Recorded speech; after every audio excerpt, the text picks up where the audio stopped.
Money is something we need just in case we live a little longer. Money is not what most people think it is. We define money as a medium of exchange, a unit of account, and a store of value. It's a social technology, a social compact, a dynamic system of energy in motion. What could be called the money-go-round. Money represents potential energy, the potential energy of trust between people. Money is the currency of trust. That all sounds quite theoretical, but the Rothschilds and Rockefellers were not theorists. The Rothschilds amassed a fortune trading in trust, and Rockefeller leveraged money to build an oil empire. How is this theory of money put to practical use? Let's begin by gaining some perspective. How much money is out there? Where is it? Who controls it? The U.S. monetary base, comprised of currency in circulation or held at banks, totals approximately $4 trillion. Beyond currency, coins, and notes, the workable money supply consists of relatively liquid instruments and assets routinely used to facilitate the exchange of goods and services. The current value of currency, deposit accounts, and special instruments is $11.6 trillion. That is a lot of zeros. This is the money we in the United States use to conduct business. Let's break this down a little bit. The U.S. population is 320 million. On a per capita basis, the U.S. money supply of $11.6 trillion amounts to $36,250 circulating in currency or on account for every man, woman, and child in America. How much money is in your pocket or in your accounts? How are you doing as a household? The United States has the largest single economy in the world, an economy on par with the entire economy of the European Union. U.S. gross domestic product, GDP, the market value of all goods and services produced, is approximately $17.5 trillion a year. China, with the next largest single economy, has a GDP of about $10.5 trillion a year. The world GDP is approximately $75 trillion a year. If we equalize output on a per-person basis, every man, woman, and child in the United States would have produced approximately $55,000 worth of goods and services in a year. We know all things aren't equal, but did you make $55,000 in the last 12 months? How did your household fare? Interestingly enough, the median household income in the United States is about the same as this average, just over $50,000 a year. How much of the money flowed through your hands? I know it's not fair to invoke averages. One man astutely observed, "The average human has one breast and one testicle." This illustration is meant to give you a sense for the quantity of dollars out there.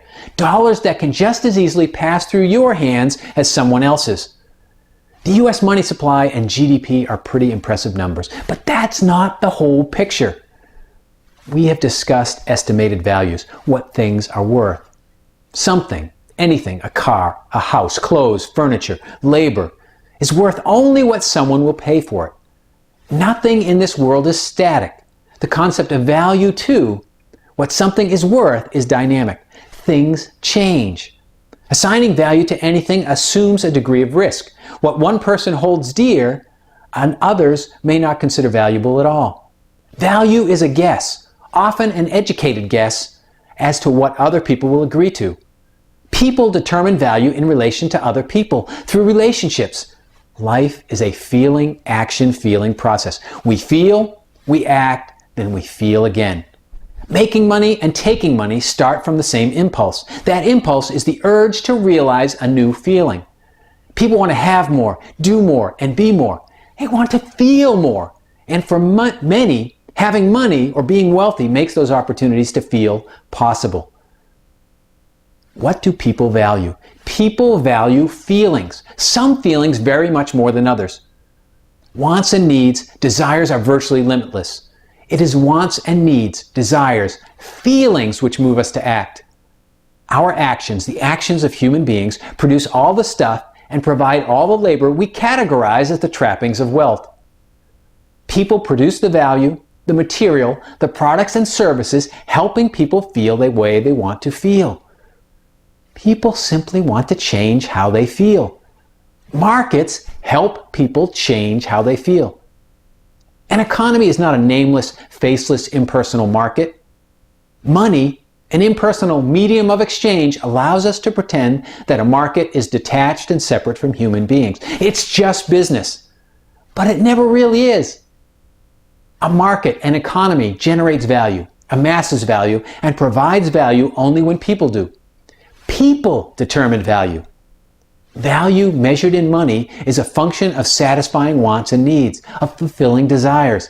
By fulfilling wants and needs, by satisfying desires, by helping other people get what they want, producers and providers secure for themselves immense value. In economic terms, value is set by demand, a sense of lack, need, desire, or want. Supply is also determined by demand, a sense of lack, need, desire, or want. Supply and demand are the outcome of the motivation to act, the human motivation to survive, to create, and to thrive. The single greatest stores of value, knowledge, know-how, labor, motivation, all the feelings driving supply and demand are in human beings. Human beings have monetary value. In the final analysis, the monetary value of human beings dwarfs the estimated value of all stuff, property, and possessions. People make money, people earn money, and people empower money. People make the money go round. People make the money go round is the key realization for anyone who aspires to riches. Money and markets are a means to facilitate the flow of energy to fulfill desires, to change how people feel. Understanding and serving people is the path to prosperity. By serving people, by satisfying wants and needs, by fulfilling desires, people make money. People are the essence of the money go round.